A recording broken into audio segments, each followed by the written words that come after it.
Isa po sa gustong-gusto kong pinapatugtog, actually yung CD po namin nito nagasgas na. Gasgas na po yung CD namin. Pag pinatugtog po pag pinatugtog ko po yung CD nito, tumatalon na po. Kaya I would like to thank the Lord dahil sa Spotify at sa YouTube, no, dito po sa YouTube, napapakinggan ko po itong kantang ito.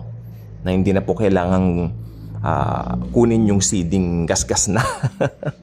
Ito po yung awiting Man of Sorrows ng Hillsong. Ang ganda. Masasabi kong isa po ito sa long time favorite ko na talaga. Hindi ako nagsasawa. Why? Why Man of Sorrows? Sino ba yung Man of Sorrows? It's Jesus. Jesus was abandoned by His Father while hanging on the cross. From 9 to 3, 6 hours, hubot-hubad, nakapako sa krus. Ang Panginoon po ay hubot-hubad, wala po siyang tapis. Sa pong paglilinaw yan, ibinilad siya sa sobrang init ng araw, ibinilad din siya sa sobrang kahihiyaan nitong mga soldadong Romano na gumawa sa kanya niyan. Okay? Pero siyempre, what put the Man of Sorrows on the cross? Sino ang naglagay sa kanya sa cross? Ako, ikaw, tayong lahat. Inibig niya tayo. Ninais niyang mamatay para sa atin. Alam po ba ninyo kung sino dapat ang ipako sa cross? Ako, ikaw, tayong lahat.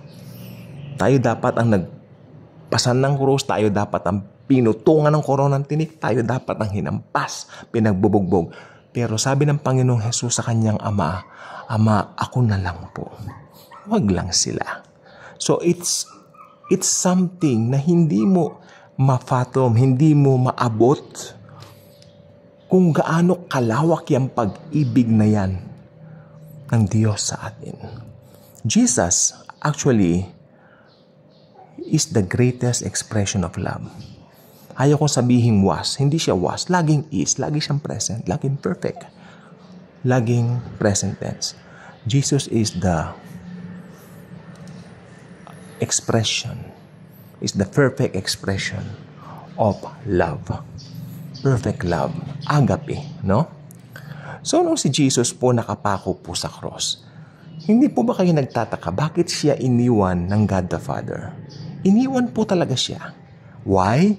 Because during that time, siguro sabi ng maraming scholars, around 12 p.m. So meron pa siyang 3 hours remaining na nakapako sa cross. Nahihirapang huminga. Imagine niyo yung weight ng Panginoon, tapos nakapako siya. Para masuportan yung paghinga niya, kailangan niyang itaas yung kanyang buong katawan, no? Ang hirap. Tapos may koronang tinik pa siya na tumagos pa sa kanyang ulo at sa kanyang mga mata. Koronang tinik na napakalalaki. Para sa atin po yan. Okay? At nang makita ng God the Father ng lahat ng kasalanan ng mundo na kay Jesus na iniwan na siya. That's why the Lord Jesus shouted, my God, why have you forsaken me? Jesus, in all His life, lagi niyang tinatawag na Father ang God, the Father. Hindi niya tinawag kailanman nung sa kanyang mga ministry na God ang Diyos. Di ba? Ang tawag niya lagi Father. Meron silang intimate relationship bilang mag-ama. Pero in that fateful day, no? Nung araw na yan, na namamatay siya sa krus ng Kalbaryo, ang Panginoong Hesukristo po namatay po sa cross on a Wednesday, not Friday. Bilangin nyo, Wednesday. Ang ikatlong araw niyan, Sunday. Diba? Kasi sabi na, 3 araw, 3 gabi, 3 araw ako sa bunganga ng ilalim ng lupa. So, yun. Hindi po ba? So, yan po yan. That fateful day, iniwan siya ng God the Father. Naputol yung kanilang relationship. Naputol po. Why? Because during that time, Jesus represents all of us. our sinfulness, our sins. All of it nilagay sa body ni Lord Jesus. Kaya siya ay naging man of sorrows. Iniwan din siya ng kanyang mga kaibigan, mga disipulos, yung mga pinagaling niya, iniwan siya. Wala po doon. Ang tanging present sa cross ay ang disciple niyang si John. Not even Peter, natakot si Peter na duwag. Lalo na yung ibang disciples. Pero si John nandoon. Kasama ang mama ni Jesus, si Mary. Kaya ipinagbilin ni Jesus si Mary kay John. Di ba may sinabi siya, Mother, this is your son. Son, this is your mom. So, ibig sabihin, alagaan mo ang nanay ko. Babalik na ako sa ministry ko bilang Diyos. Ikaw nang bahala sa nanay ko. Ganun po yan. Yung pong ibig sabihin nun. So, makikita po natin doon ang Panginoong Jesus sa kanyang paghihirap sa krus ng Kalbaryo. Naisip pa niyang patawarin yung magnanakaw na katabi niya. Nagpatawad siya roon at inihebilin niya ang kanyang nanay kay Juan o kay John the Beloved. So napakaganda. Maraming matututunan sa cross. Maraming matututunan on that fateful day, Wednesday, when Jesus gave up the ghost. Alam natin na nangyari, lumindol, kumulog, di ba? Kumidlat. At sinabi ng centurion, truly, this man was the Son of God. Pero bago po nalagutan ng hininga ang Panginoon, ito pong good news ko sa inyo. Sinabi ni Jesus, Father, into thy hands I commend my spirit. It is finished. Pero pansinin niyo yung word, Father, na i-restore na po yung relationship. Ibig sabihin nun, since Jesus represent us, nung siya po ay iniwan ng Diyos, nung na-restore na yung relationship nila, Father, into thy hands I commend my spirit. Ibig sabihin, na-restore na yung relationship as Father. Ibig sabihin, tayo po mga believers Jesus ngayon, we can call God Father. Amen? Meron na tayong intimate relationship sa Father because of what Christ has done on the cross for us. So napakahalaga pong alam natin ito.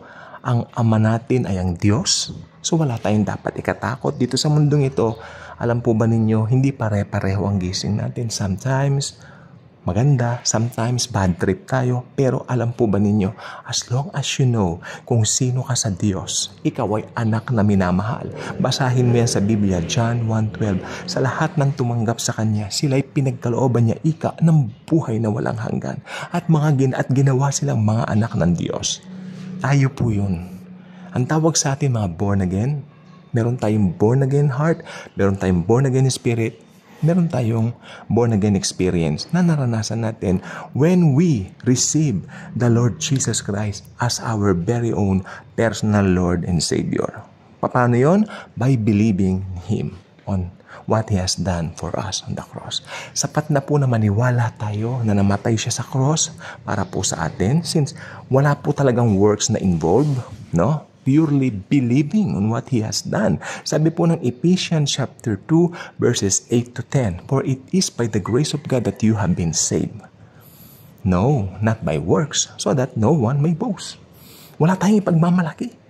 Kasi talagang naligtas tayo dahil naniwala tayo sa ginawa ng Panginoong Hesukristo para sa atin.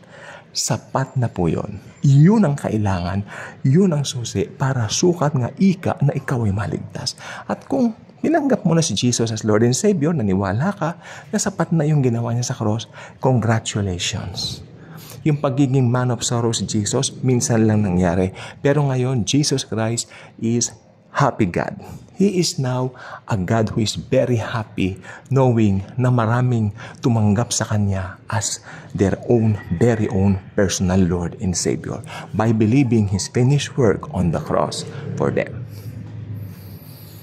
So, it's all about time to share the good news. Huwag tayong mai-intimidate. Don't get intimidated. Dahil alam po ba ninyo, tayo ang gagamitin ng Panginoong Hesukristo upang maiparating sa mga unsaved people ang mensahe ng kaligtasan ito. The gospel of grace dahil lamang sa ginawa ng Panginoong Hesus. Kaya tayo naligtas. At no, hindi sa mabubuting gawa natin. Kaya walang ipagmamalaki ang isa. No, not even one person ay nakagawa ng righteousness. Hindi po talaga. Walang matuwid, wala kahit isa. Tangi ang Panginoong Hesus lang ang perpekto. At sapat na po at perpekto rin ang kanyang kamatayan at kanyang muling pagkabuhay. Sapat na upang tayo ay maligtas. Kaya kung hindi ka pa subscriber sa ating channel, I invite you to do so. Click the notification bell, share this video, share the love of Jesus. Thank you po.